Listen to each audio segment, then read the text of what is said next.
Welcome to the Dream Plan Start Grow podcast hosted by Allison Turner. In each episode, we interview real everyday entrepreneurs to learn how they got their start, what challenges they faced and overcame when starting the business, and what successes each has had.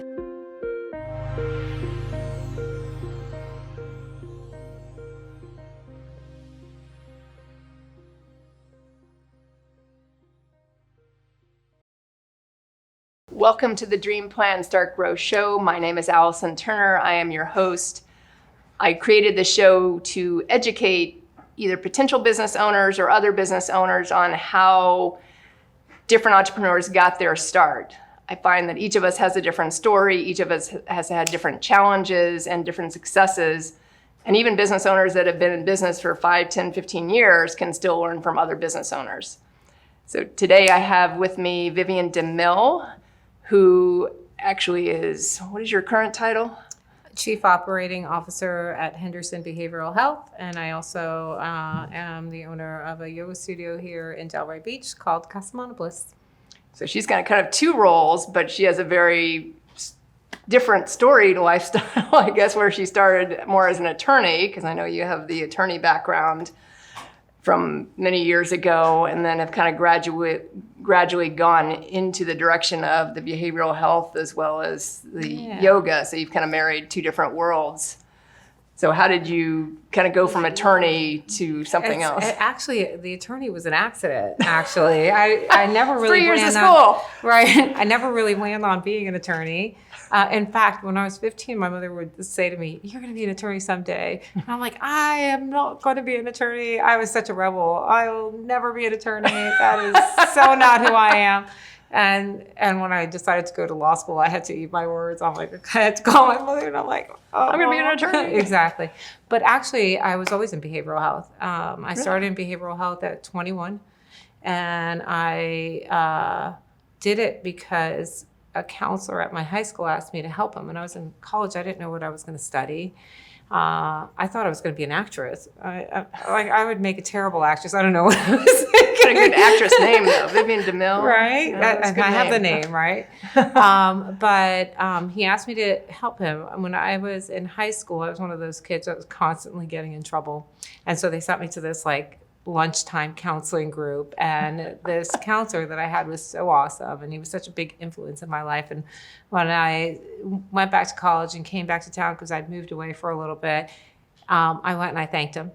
And he said, "Why don't you volunteer at the school and work with kids? They're going to listen to you more than they will me, because you've got some experience. You can connect with them in a different way." So I started volunteering with them at my high school, and I'm like, man, I'm going to do this for the rest of my life. So I switched my major to psychology. I started volunteering for the Mental Health Association in Palm Beach County, here locally, and really loved the work. I happened to also then just land a job at the Center for Information and Crisis Services, which is 211 here in Palm Beach County, as a crisis line supervisor. And that's how I started my career. Somewhere along the line, I met a mentor. He helped me really grow. And I knew that I had to become an attorney because I wanted to start my own company. Nobody would take a 25-year-old seriously. I was this hippie So you became kid. an attorney? Yeah, for credibility. For no other reason, because I wanted to get into the business side of it, and everybody was significantly older and more credentialed than I am. Interesting. Mm-hmm. Now, that's funny because I almost got my master's in social work. Almost. I was one semester shy when I dropped out of it because I just couldn't see myself fulfilling the 2 years of the stuff that you have to do under supervision, and kind of jump through the hoops of restrictions. Absolutely. So I couldn't see myself doing that. But my plan at the time was because I had done my MBA first. Okay. And that was really the direction I was thinking of going, was maybe I could head one of these organizations. So, get out of the practice side of it, but understand it enough so you could actually make a difference at the top instead of just coming in from, because sometimes people are just practitioners and they move up in the organization. Right. And they don't really have the background, like you said, to really run the organization necessarily. And doesn't mean they can't learn, but some are better than others. Without a doubt. And then the other side was, if you just come in from the MBA side, then obviously you don't really have the clinical side. Yeah, exactly. Yeah, to have the marriage of both is not something that you see often. Originally, people come in with one side stronger than the other, and typically have to learn the other side of the practice.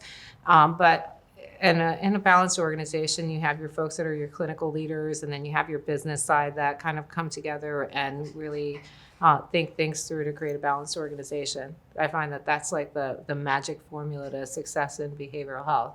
I think the heart of behavioral health is the work. You have to care.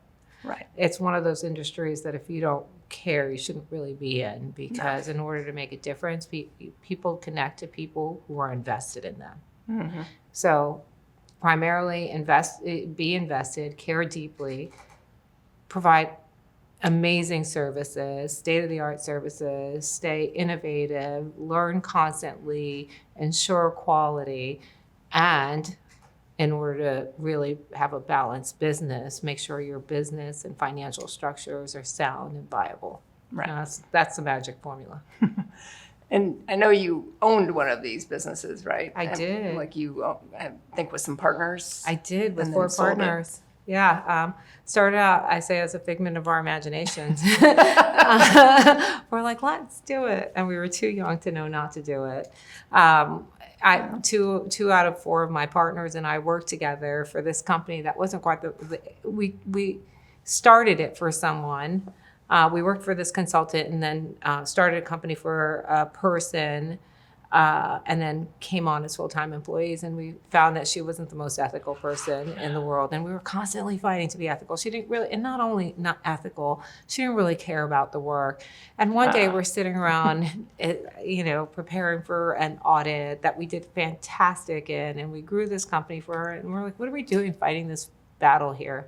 We're all fairly young. I was the youngest. I think I was 26, but there's like a 4 or 5 year spread here between all of us. And we're like, man, we should start a consulting company. So we quit. We actually wrote letters to all of our staff in the middle of the night saying, we can't do this anymore. We cannot fight this battle because we don't believe in the kind of work that we're doing here. And we know it can be done differently. And we know we could, we don't want to work for something that goes against our values. Yeah. And so we sat outside at in my partner's porch. We're like, what do we do now? What's next up? Right. We printed some business cards and started knocking on doors saying, hi, we're consultants. And we got our first consulting contract.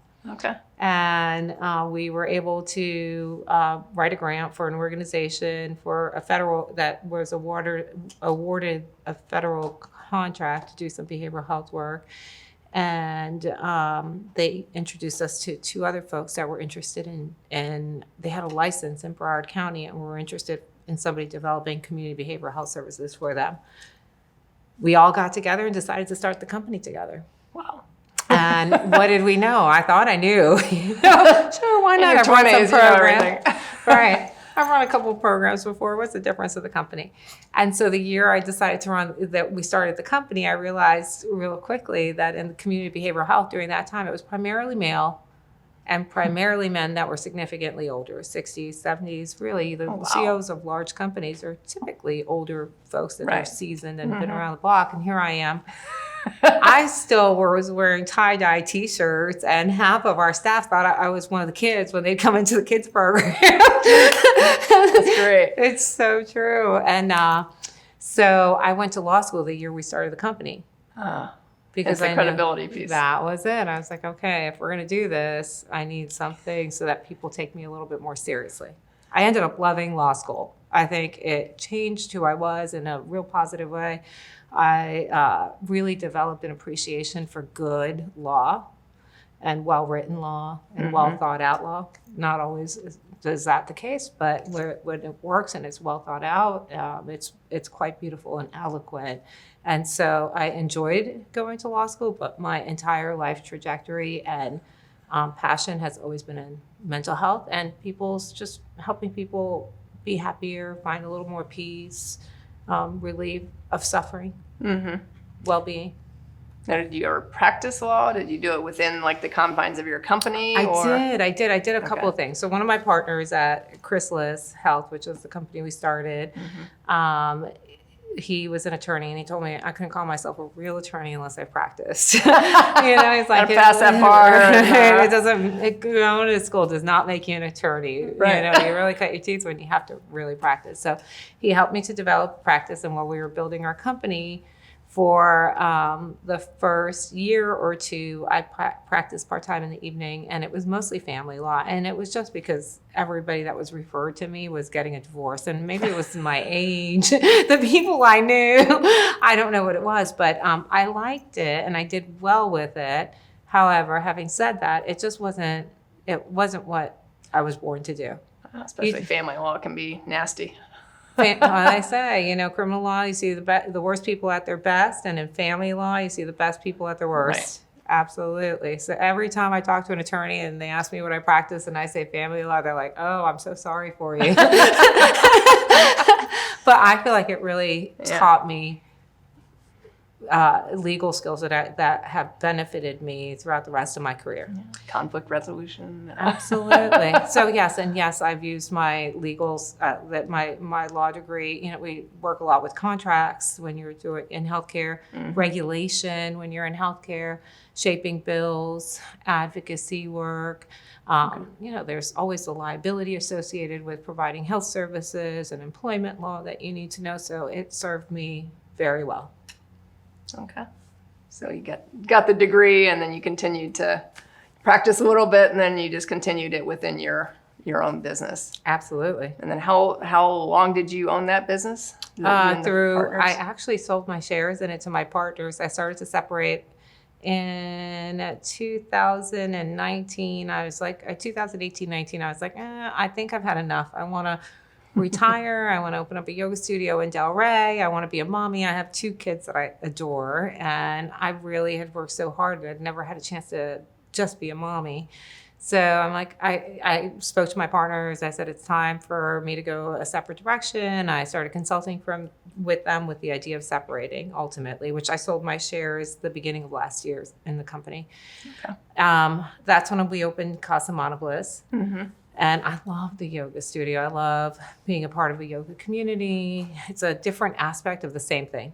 When I say of what I do, what I've done before, when I say the same thing, I've always been in the business of helping people connect to a sense of well-being. Okay. And yoga is all about connecting to a sense of well-being in a different way. Yeah. Right? And so it still filled that part of me. And I thought, hey, I'm going to have fun. I'm going to meditate all day. I'm going to do yoga. I'm going to take my kids to all their horse sports. Riding. Right, exactly. Yeah. And a year in, my identity was completely lost. I didn't know who I was. I'm like, does it make sense? Why is it that I go through the whole day thinking I have so much time and the day just flies by and I do absolutely nothing? It really lost a little bit of meaning for me. And I lost myself because when your identity is so tied into, for my entire life, I've been in business. And my entire life, I've, been building companies. And all of a sudden, I'm a stay-at-home mom. I was really lost. I really didn't know who I was anymore.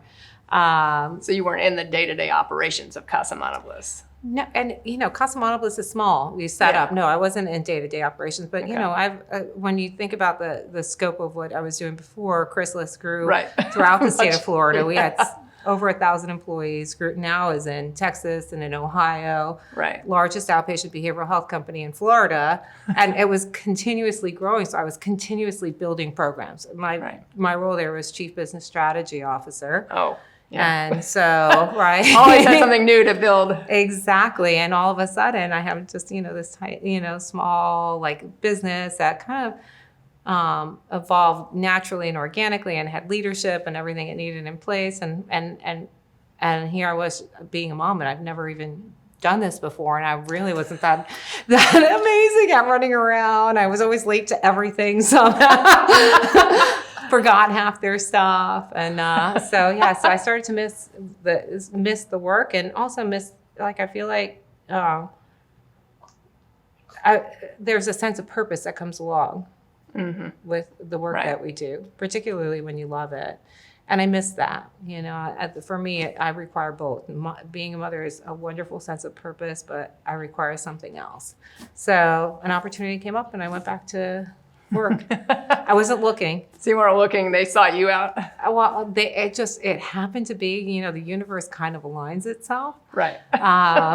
So I was thinking all of this and I'm like, oh, it'd be kind of interesting to go back to work. I really miss the work. Put it out there. Right. And I get a call from a recruiting company saying, hey, somebody forwarded me your resume and connected me to you like 2 years ago. And my computer crashed. I just got it back up and your name popped up 2 years later. And I'm like, oh, I might be interested, hey, that's not bad. And I gave him all the parameters about what I'm wanting to do right now, what I was looking to create, and under what conditions I would want to work. He's like, great, there's going to be amazing opportunities coming up and I'll reach out to you. I'll call you in 2 weeks. I'm going to this conference. I forget where the conference was. It might have been in Colorado. I think it was Mental Health Corporation of America. And he's like, and when I come back, I'll give you a call. He goes out there and he thanks somebody who connected me to him, a CEO of a company here locally, Henderson. And he said, hey, I thank you so much for the referral. She's awesome. Yeah. I connected with her. I think it's going to, something good will come out of it. And he couldn't remember my name. He's like, I think her name was Vicki Valerie. Finally, he remembered my name. And it happened to be that the CEO of our company, Steve, his COO, was retiring. So he called me and he's like, hey, would you be interested in interviewing? And I was like, sure, why not? So that's how it happened. So the recruiter never used you. It was actually the person that had referred you to begin with. Without a doubt. And through just accidental, both of them being in the same place at the same time, not in their towns, not intending on connecting on that, happened to come up in conversation. Wow. I know. So I think it was meant to be. Yeah. So because I know you were a single mom and then, you were divorced, but then now I know you have Brendan, right? Brendan, and so I know he plays a big role with you. He plays a huge role. In helping you with kids and... Oh, it takes an army, right? Not a village to raise children these days, especially as a working, a mother with a career. He helps quite a bit, taking the kids to school in the morning. He gets ready faster than I do, so he can help get the kids ready, right? Women take longer somehow to get ready than men. All they have to do is barely brush their hair, Or sometimes they don't have hair. Exactly. So he helps bring the kids to school. We share after school activities. Right now, there was at 6:00, there was a football parent meeting for the kids that are going to be on JV and varsity football at my child's school. So he's there. He stepped in fully. So I don't know what I'd do without him, to be quite honest with you. He's such a great partner. Yeah, but you were dating him obviously before you came back into the full-time work. I did. I was dating him. And at that point I was, he met me and when we met, I was like, he calls me a flitty flit, right? That's what he says about the hippie conscious community.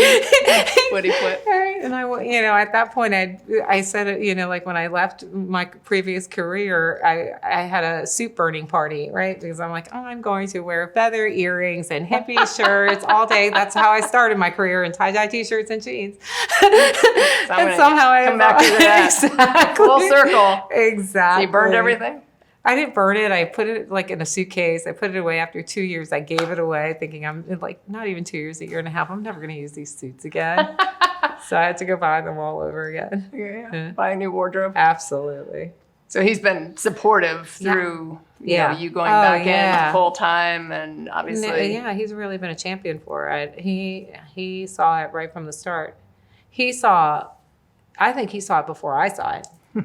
He thought, what are you doing? I mean, you have so much to contribute, why aren't you doing, what's stopping you from contributing? And, when you're so passionate about it, because I talk about the work a lot. Right. So he's been a huge supporter. Yeah, I have utmost respect for people that can either run businesses or do things with kids. I mean, I have a stepdaughter, but I don't even see her half the time. Right. I don't even see her half the time right now. I don't even see her at all because, she doesn't get up until God knows when. Right. And then, then she leaves for work at 5 and works until 10 or 11. And I'm usually in bed by, I try and go to bed between like 10 and 11. So usually I'm in bed before she gets off. And so we kind of are like ships and passing the night. And yeah, that's how it is with teenagers, right? yeah, I mean, she's 17 going on 25. So Absolutely. So yeah, I'm not there yet. I have a 12-year-old and a 14-year-old. Yeah, so you still a little more control. Oh, listen, I worked from home today because I had to do some running around, and I was getting ready to come here, and she's my 12-year-old who can really prepare lots of stuff for herself at this point, food-wise. She comes up to me, she looks at me, she's like, I'm hungry. I'm running out the door. She sees I'm running. I'm like, I'm hungry. I want something to eat. I'm like, well, there's a lot of options. You can go and make yourself whatever you want. She's like, I want you to make it for me. I'm like, I'm not normally home even. Yeah, exactly. Because I'm so home. we negotiated that one. I'm like, I'll make you something later. Why don't you make a snack now? Right. But yeah, so they're still needing, when I'm there, there's a lot that they require of me, and that's okay. I love it. Yeah. I do it all with a lot of love. But my days start early, 4:30 in the morning, and we've talked about that. Yeah. That's when I get up. Yeah, and they end late, and they're really, really full. And it's a balance. Being a mother and being in business and having a career is really, at some points, one or the other. You have to sacrifice a little bit in.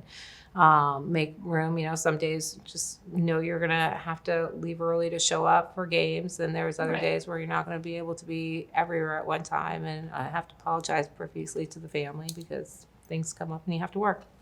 And there's a little bit of guilt wherever you are. Yeah. I'm not doing enough at home, or, oh my gosh, I have to leave work. I feel guilty that I have to leave work to go take care of the kids. And that's just part of the territory of having to do both. But your kids at this point seem to understand as much as they can at 12 and 14. Yeah, and I think they're proud of me. They like it. They understand that what I do is like really helpful to society. I've raised them to be kids that want to contribute to society. I think it's important that we all give back and that we all do our part on this earth while we're here. And so they know that I'm doing my part. And so they're supportive because of that. Yeah, and I think it's obviously good from a female side is, that you're mentoring, especially your daughter. Oh, yeah, she's so fierce. She was born already independent, competent, and ready to go. I'm like, who is this kid? She doesn't even need me. She's a year old and she does everything for herself. Except for make snacks. Well, that's all you happen she to be wants home. mommy. She wants mommy, but absolutely she is definitely going to do really well in life in terms of career-wise in business. She's strong, she's independent, she's confident, she's got a good head about her. I have no doubt that she will carve her own path.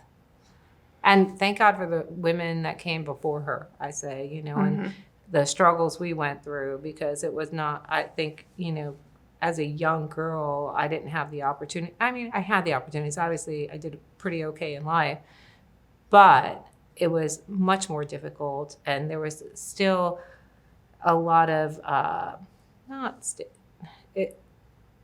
women weren't considered to be on the same playing field, playing field as men back then. We were objectified a lot. We were not thought to be as smart. We were disregarded to a certain extent. And it was a good old boys club in a lot of places, and still is in some places. Oh yeah, absolutely. And so it was much harder. It had to be much tougher. In fact, I say about the female role models of the past, I was a lot tougher and more, I would say my approach to business was a lot more masculine when I was young, because most of my role models were men, and there was just not a lot of the softness and femininity that wasn't a place in business for. I had to learn that later on, how to develop that feminine style of leadership. That's completely different to what was there. Yeah, no, I think you're absolutely right. I know Jack, who's filming this, always talks to me about how I have more testosterone than he Right. does. Right. In certain instances. So, yeah, I mean, I think that is, because I think most of my role models, and even when if I have a mentor or a coach or someone that I look up to, I mean, most of them, I just gravitate more towards the men. I don't know if that's the exposure, if I just interact better that direction. I mean, it's just natural for me to gravitate more towards the men. I mean, there really haven't been as many women that I'm like, oh yeah, she's cool. I mean, like, Right. I think that we probably, that's a market that we should be looking at, is women mentoring women, really taking a role in helping women out, and also finding ways of networking, because, men have been really good at networking and building relationships for a really long period of time. And we still are kind of figuring out how to do that and support each other along the way. And what's the best way? Maybe, guys go and play golf, go have a cigar, whatever it is, how do we do it? Yeah, I mean, I don't always like, I'm, you're more into the yoga side, but I'm not necessarily as into the yoga. So like if it's one of the, like, let's all go do yoga together, I'm like, right. So it's like, how do you find that happy medium? Right. If I knew how to play golf a little better, I'd be more that direction than. Right. Or then, maybe even going out to dinner. Because I know I joined like this online women's networking thing, and I'm still kind of called Fem City, and I'm still kind of up in the air about it, but they have local events. And so like one that was this past month, which I couldn't go to because I had another event already, but it was like a yoga, it was something like that. But, and I'm like, I mean, I couldn't go anyway, so it was kind of a moot point, but, and I'll try and get to their next event just to kind of get a feel of what they're about and see if because I want to do some kind of connection in person and not just be on this online platform. Right. See if it's worth it. Right. It's not a lot of money, but I'm like, it's not really worth it if I have to stay online and just do that. Right, because you don't really get that real connection with a human being online. It's hard to build that relationship of trust when you don't have that in-person connection. I mean, I'm sure it's happening. I mean, maybe I'm old school because we're in the era of, everything being done via Zoom and technology, Teams, or whatever other platforms are out there, and most people don't ever see each other face to face. But I think there's value to being together and in person. There's something that happens where you connect deeply with a human being that way. Yeah. Mm-hmm. No, I think you're right. And I think after, especially in networking for the last couple of years, and that was been heavily online. Mm-hmm. I still have one group that stayed online. That's a weekly group. Yeah. And, but we do also do socials like once a month that's in person. Right. So I think that's helped some because I actually moved to that group. I was in a different one in Palm Beach County, and I shifted from the previous chapter, which I had been going to in person until we shut down, to this one. And so I didn't even know any of these people in person except for maybe one or two that I knew kind of through the chamber who happened to be in this group too. And so I was meeting people when we started being able to do the socials. That's when I was actually meeting people and being able to say hello to people. And I was like, oh, you look taller, in person. Absolutely. Or shorter or whatever the case was, because I was getting to meet them for the first time and I'd never met them in person. So so I shouldn't use those filters online that give me all that makeup and everything because they'll read me live. No, I'm kidding. I don't do that. Oh my God. Wait, you're really not a blonde. You've got brown eyes. Yeah, exactly. It's a filter. No, I'm kidding. Why not? Zoom's got all those filters now. I don't know. I've never tried to figure out how to use all of those. I haven't either. I like the backgrounds. That's about the extent of what I can do. I don't even do the backgrounds well. I just hit the blur button. I know where that is. Yeah. And I know you give back a lot to the community too. I do. So I don't know how you play it all out because I do. I know you're for example, the chair of the Delray Beach Chamber board right now. And I know that takes a lot of time because you have to be kind of connected to a bunch of different committees and things like that. I do, but the last couple of months with summer, it slowed down a little bit, and I've slowed down a little bit. It's time for me to pick back up with what I'm doing there. I feel like, with travel and just summer itself, you slack off a little bit. Right, and that's awful. But otherwise, I've been trying to show up to absolutely everything. But there's only so much you can do. You balance. You show up to what is meaningful. You give as much as you can. I'm chairing that. I'm also now on the Environmental Protection Hearing Board here for Palm Beach County. Board of Governors for the Commission on Substance Abuse and Mental Health for the United Way in Broward, and a couple of other committees and groups that I participated in Broward County. So, and then I've chaired a couple of ad hoc committees this year to look at the workforce issue in my field and some other things. So it's been busy. It's it's really just about time management. And I think with anybody that does a lot, what I've learned, because when I was in my last role, I was building it wasn't just Chrysalis. We built multiple other companies along the way.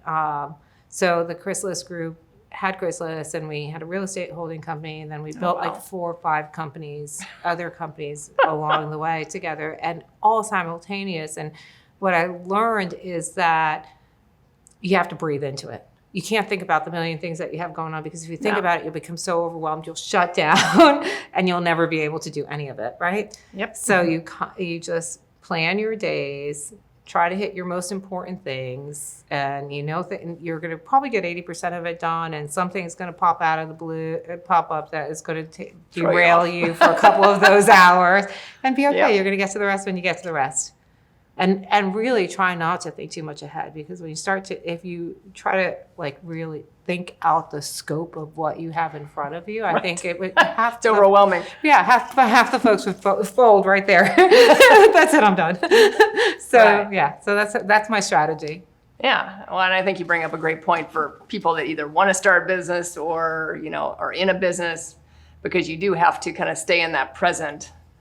I was just talking to one of my other guests about that, kind of stay in the present moment and not, because if you worry about something that happened in the past, obviously you have can't do anything about that right now, and something that may or may not happen in the future, can't do anything about that either. Right. Like you just have to keep moving, step by step forward and kind of trust a little bit that you'll be able to, things come up, you will handle them. Right. You don't have to think ahead. What am I going to do? What am I going to do? When it's time to handle that situation, you face it at that time and it'll work out. You'll figure it out. Yeah. That trusting in yourself, trusting that it's going to happen, trusting that everything will fall into place, or at least to the extent that it should.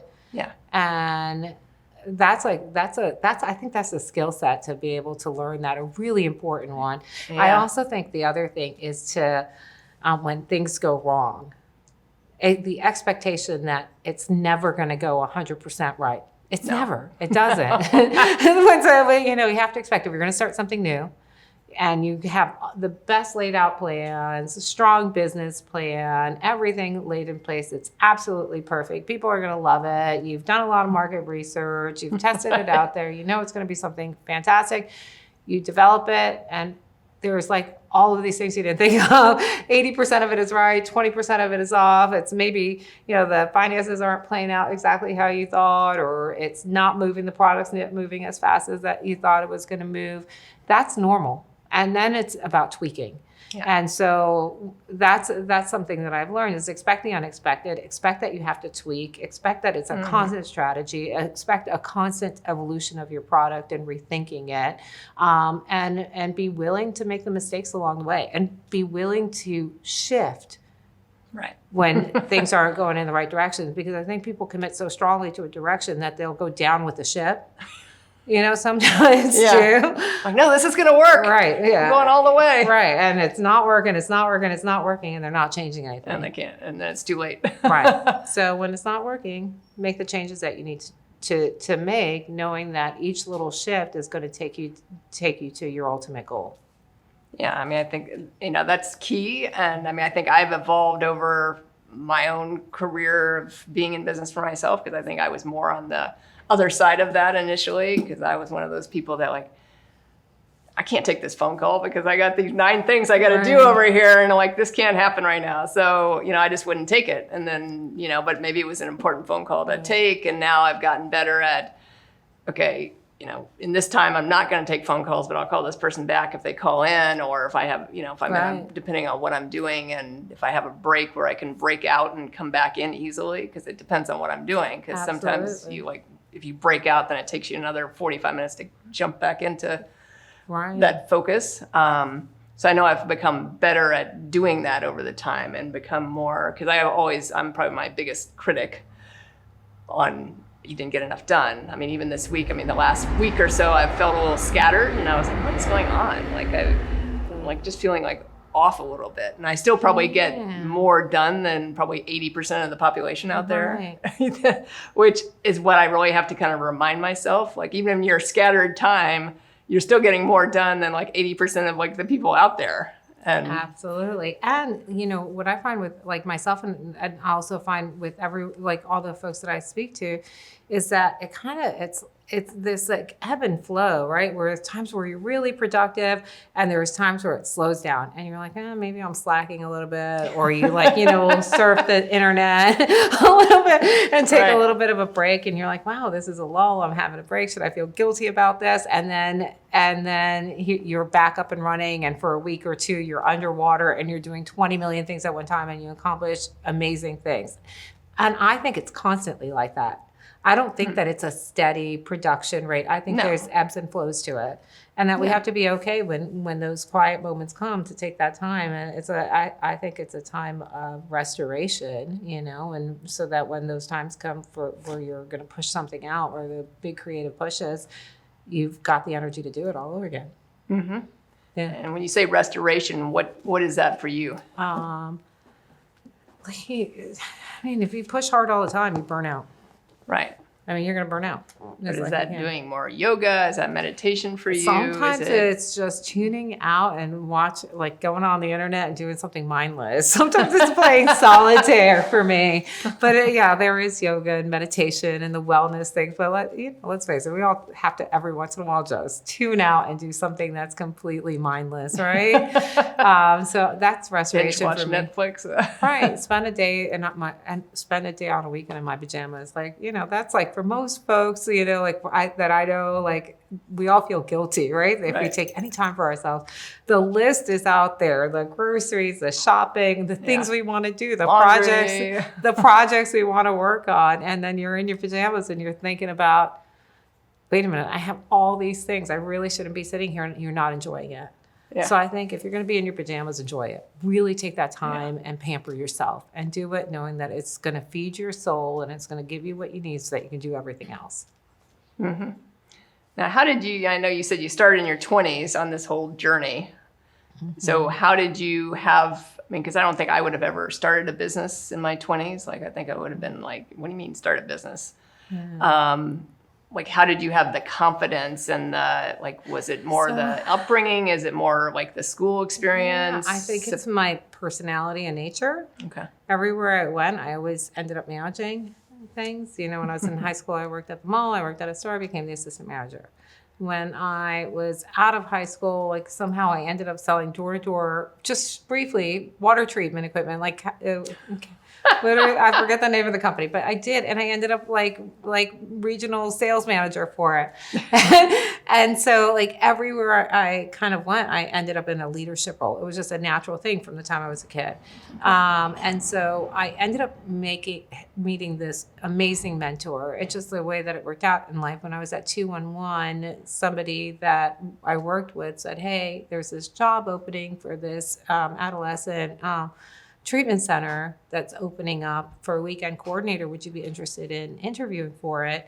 And I interviewed with this guy by the name of Dr. Alan Goodwin, and he was a consultant, and he was building the program for a business here in Boca Raton. And he asked me to come on and be the weekend coordinator, which I was still in school, and I worked 4 p.m. to midnight on Fridays and 8 a.m. to midnight Saturdays and Sundays. And when I got there the first day, they showed me the facility. They told me who my nurses were, who my therapist was. And they gave me the keys to the facility, told me I had to get a license to drive a bus with air brakes. And I was still a kid, I was in my early 20s, and they threw me in a group with a bunch of kids, and I was scared to death. But it ended up, I would be. What am I doing? But it ended up being a job that just was so amazing. And I met my lifelong mentor, Alan Goodwin. He was a consultant, and he built programs for folks all over the place. And he mentored so many young people who went on to become brilliant business leaders. Huh. And I still till this day, like I do things or say things that I call my Alanisms because he was such a role model for me that I kind of took on some of his mannerisms, I think as a kid even, you know. But he would go and he would just start a program. Somebody would hire him. And so he brought along a bunch of kids that worked with him. And that's actually how I met my two partners. He hired both of them on. And we all worked with him. And eventually we stayed with one of the places that we built with him.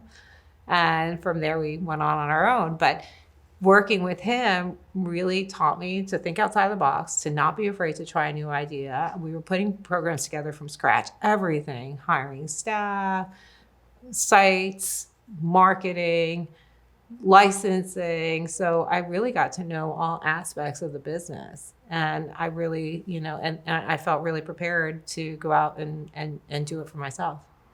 No, but I didn't know what I didn't know. If I knew what I didn't know, I would have been scared to death. I know it all. Right? Exactly. I thought I did. Yeah, but I mean, that's great that you had that experience early on, because I know I worked in social services just actually my last year in college, because I had stopped playing tennis, so I actually worked full time instead. So I worked for a battered women's shelter, and I was the overnight person. So I did kind of that same thing. I was the overnight person from, what time did I come in? Like 10 p.m. until like 6 a.m. or something like that.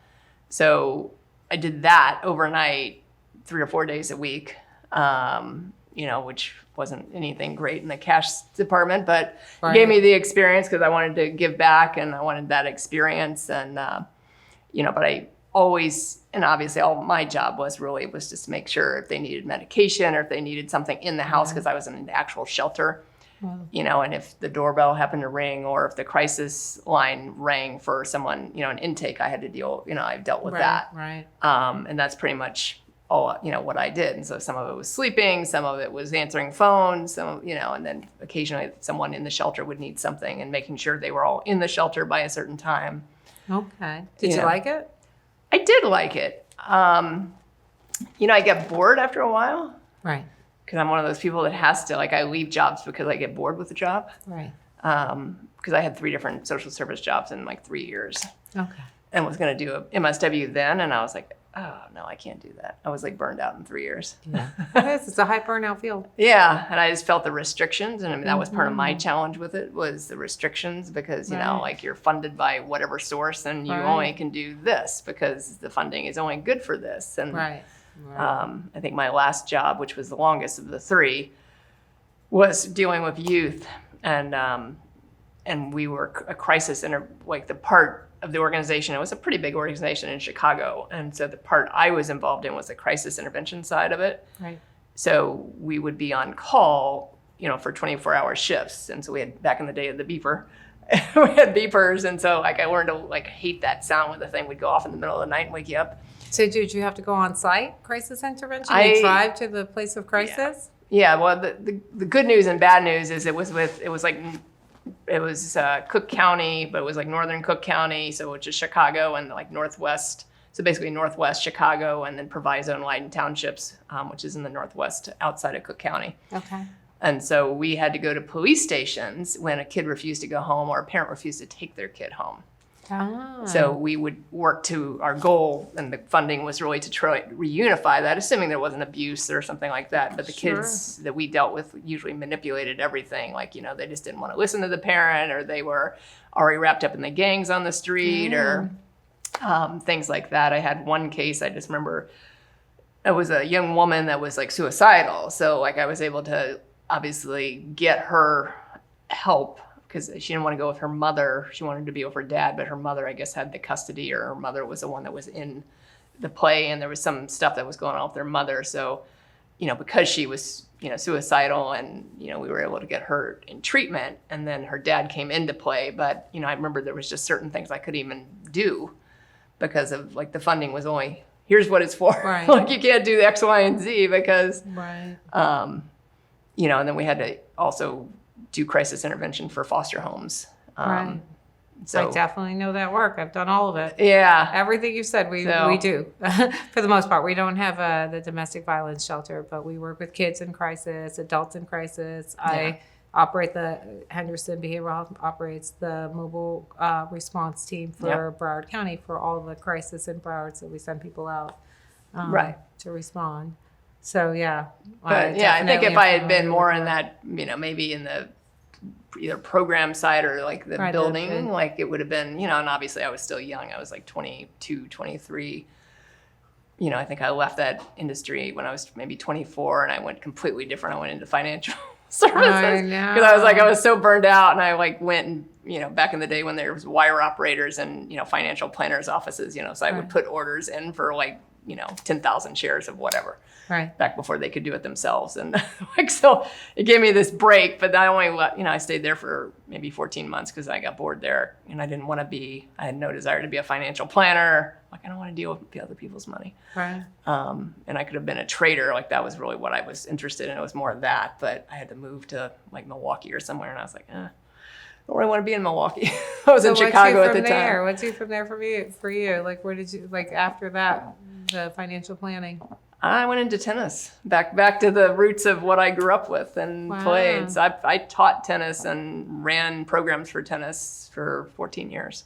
Wow. While I went back and got my MBA at the time, and like I went part-time at one point when I was down here. But I never wanted, the money's really in the teaching side of it, or, if you are like a director of tennis for like a country club. So I had zero desire to be a director of tennis for a country club because I didn't really want to sell my soul to, they make good money, don't get me wrong, but you have to kind of kowtow to all the members, the high-end clubs. Right. So, but I would run I ran a junior program for a country club. So I was good with that. Like, I liked that because it gave me that balance between the mental side and the online, the physical side of going out and teaching and interacting. But I did that for 14 years. And then I was like, okay, enough with that. Now I'm out doing something else. But but I think it's always, like you said, it's always about learning, growing, figuring out how to improve. And I think that's what that entrepreneurial, whether you're owning a business or you're, what you are, the COO of a business, now you still have that entrepreneurial mind, which is obviously what makes you successful in what you do. Right. Well, you see something that you see a need and you want to fill it. I think that's what it is. The entrepreneurial is very like, oh, I see a need here, or I see an opportunity here. How do I make this happen? And I look at business in a way that is like creative. There's the nuts and bolts of it and the logistics side of business, but business is an art form. Like, people paint paintings, other people paint live buildings and and programs and build things that are a part of society, but it's just as much of a creative outlet to put something beautiful into society that serves society. And so to me, that part of it is really attractive to me. And then the other part is the strategy part, is to figure out all the pieces to make something work and something work well. Because it's one thing to make it work, but another thing to make it work elegantly and beautifully. And that is, to see that, it gives me like tremendous joy. And that really drives me. Not only the product, because for me, I'm very mission-based. I would never do anything for the sake of business. Yeah. For me, it's, do I believe in what I'm doing? Is it of value to society? Is it aligned with who I am as a human being and what I want my contribution to this world to be? And then that's my first question. And if it is, then I get involved. But after that, it's about building a beautiful business that serves the world in a good way. And that I get such a thrill from. It's fun. Yeah, and I think you brought up a great point of, it aligns with all your values first. And without a doubt. And I've talked with other entrepreneurs or business owners on this show about, they all have a passion for what they do. And sometimes you see people that start businesses because, my friend started the business and they made all this money and now I started, and then they don't make the same money because they don't have a passion for it. And so they don't know how to build it the same way because they're just doing it for the money and not for what it's doing to affect the world. Yeah, I'm going to mix in a little bit of my woo-woo perspective on this. I have this woo-woo perspective that I put into to this side of it. Like, I've gone into these just even in retail stores. I have this friend of mine that can set up a retail store that's been in and fashion and retail for a long time, and everything she sets up looks so beautiful. And you go in there and it's eye candy and you want to buy it all because she has such an eye for this and she has such a love for it and she puts it in so beautifully. And what you're buying into is her vision. Right. And the connection you make is to that love that she has for her product. And that's the underlying energy that people connect to that makes you want to buy in, or the belief in a product, or, you know, and so there's something to that. That there's an energy and that underlies that feeling that you have for your company that people buy into. They buy into the fact that you buy into it.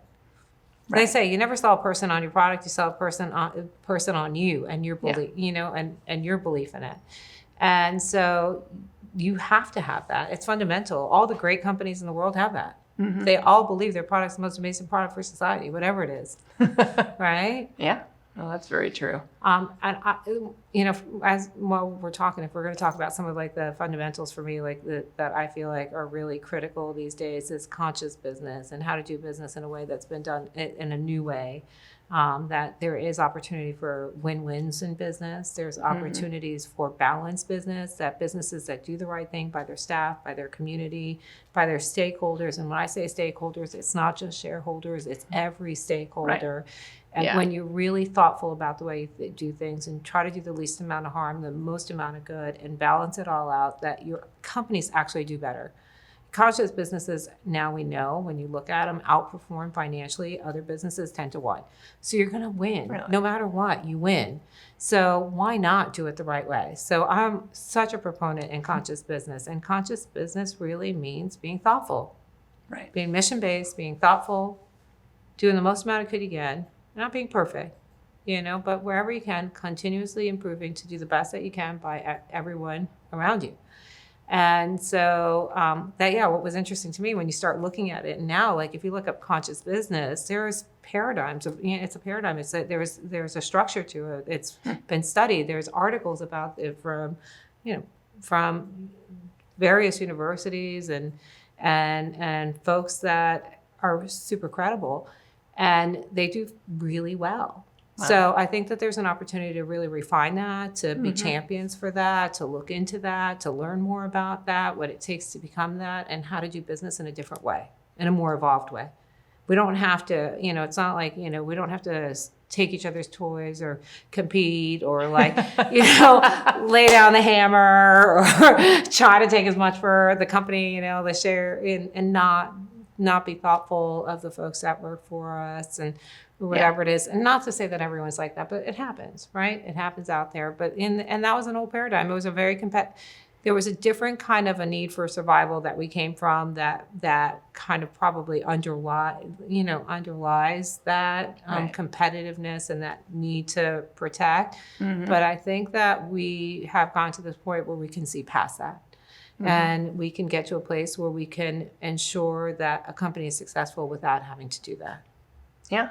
No, I think you're right. I mean, I haven't studied conscious business, but it's interesting. I have to go look that up. Oh yeah, you'll love it. It's a great rabbit hole to go down. Yeah, I know. I'm like, okay, when's that going to fit in the schedule? Right. Yeah. But I could sit here and talk to you all day. So, but in essence of time, and so it's hard enough for people to watch an hour. So before we go 2 hours. I have one more thing. Can I say one more thing? Please. Leadership. Leadership is not something we're born with. It's something that we develop. It's something that we're mentored into. Yeah. Find your mentors out there. Find the people that are great role models. Engage them in teaching you and guiding you. Engage them in conversation. Read a ton of books. Go to a ton of lectures. See what sticks with you. So it's a constant evolution for all of us. No matter where we're at, we always could use learning more and refining what we do. And the other thing as a leader that I believe is the most important thing is that our role is to inspire first and foremost, and then to mentor people into being the best versions of themselves they can be, and and providing the best that they can in their role to a company. And so our staff are really a reflection of how much mentorship we give to them. I see a lot of not a lot of, but there's not always this this sense of responsibility for your team. But when you look around and you have a team, everything good and bad about your team is a reflection of what you provide to people, because it's our job to coach people into being the best people they can be for a position, or if they don't work, not have them in the position. Either way, it's us. So never blame a human being that works for you for not providing a good job. We got to look to yourself. It's always on us. And always asking ourselves, how can I better train? How can I better serve? How can I better refine this so that the person could do what they need to do? Or do I have the right person in the right role? Right. No, Sorry, I had to say that because I think that's critical. I think that there's oftentimes, I see a lot of blame. Like somebody, I'll look at leaders and they'll say something and blame their staff. And I'm like, well, it's our job. You can't blame the staff. It's our job to ensure performance. Blame yourself if somebody's not performing because you failed them. Yeah, there's a podcast I listen to, and that's what he talks about. He's like, I'll go out in the warehouse and start sweeping the floor, because if I can't do it, how do I mentor my employees to do it? It's like, it's not just the janitor's position to do it. It's like everyone. If you see something that's, someone dropped near the trash can and didn't put in the trash can, pick it up. Don't, he's like, don't be entitled because, well, my job is CEO, so I can't do that. That's for the cleaning staff, to do. But he's big into that. But so if you had to tell someone that wanted to start a business, one thing that and so you have to narrow this down to one, all the stuff we've talked about, one thing that you found pivotal in you starting your first business, or any business for that, Casa Manabliss sounds like, compared to some of the other stuff you've done, like a baby business, even though it's still a pillar in the society, but one thing that you found was either you learned, or maybe you already had, but you just, you recognize that, I have this skill set already, and that's what really helped me excel early on. Don't be afraid to jump into the abyss of not knowing. Just go for it. Don't overthink it. I think fear stops most people from doing it. Yeah. I mean, you'll figure it out. Just do it. Funny, that was almost an identical answer to Allie Kaufman from Space of Mind. She's pretty much said the same thing. Yeah, that's awesome. So, and I think that's key, because I think especially when you go into business for yourself, you don't, like you said earlier, you don't know what you don't know. Right. And you're so often used to being in a position in a company where, here's your box that you go in. And if you weren't one of the, and here was your job description, so this is what you dealt with, and now you got to do kind of a little bit of everything to really understand. So if you haven't been exposed to that yet, it sounds like you were exposed to it because you had, either internships or, early jobs that exposed you to different aspects of the business, but a lot of people haven't been exposed to that. Well, there's a lot of stuff I didn't know. I really didn't know finance or budgeting to the extent I did. I never did that side of it. I had to learn. I thought I knew everything, but there's always stuff to learn and figure it out. And every step, because when you have a little company, you it's different skill set than a mid-sized company, than a large company. So you have to learn all over again. But just do it. Do it. Don't be afraid. Have a well laid out plan to the extent that you can, but not to the extent where you freeze thinking you are missing a piece and don't move forward. Yeah. Move forward. And if anyone had any specific questions for you, or, wanted to reach out in any way, what's the best way to connect? Is it social media? Social media. Vivian Demille. I'm on Facebook. I'm on Instagram. I'm on Twitter. And it's Vivian Demille, Demille. That's the best way to reach out to me. Yeah, I saw you're on LinkedIn too. Oh, LinkedIn. Oh, I forgot LinkedIn. I can't believe I'm on LinkedIn too. I'm on all of them. I'm not on TikTok. I feel like I'm a little too old for TikTok. I'm working on TikTok now. You don't have to be like the crazy TikTok, the dance. I can't dance. Nobody wants to see me dance or sing. But that'll probably go viral. Those are the ones that go viral, or the stupid ones. I'm like, really? Like, who sits around and watches this stuff all day? Like 1 million likes. Absolutely. Well, thank you for joining me today. Thank you for having me. And it's been fun. Thank you for joining us on the Dream Plan Start Grow show. My name is Allison Turner. Again, I had Vivian Demille on here with me today, and I look forward to coming back next week with a different guest. But if you have any questions, please reach out to me on the dreamplanstartgrow.com website. All of our podcasts are there, including some other videos and other content, like blogs are there as well. I love working with startups, so if you're thinking about starting a company, reach out to me. I do offer a 30-minute complimentary consultation on that site. Thank you for joining me, and I will see you next week. Thanks for tuning in to the Dream Plan Start Grow podcast with Allison Turner. If you like what you heard, make sure to subscribe and leave a review.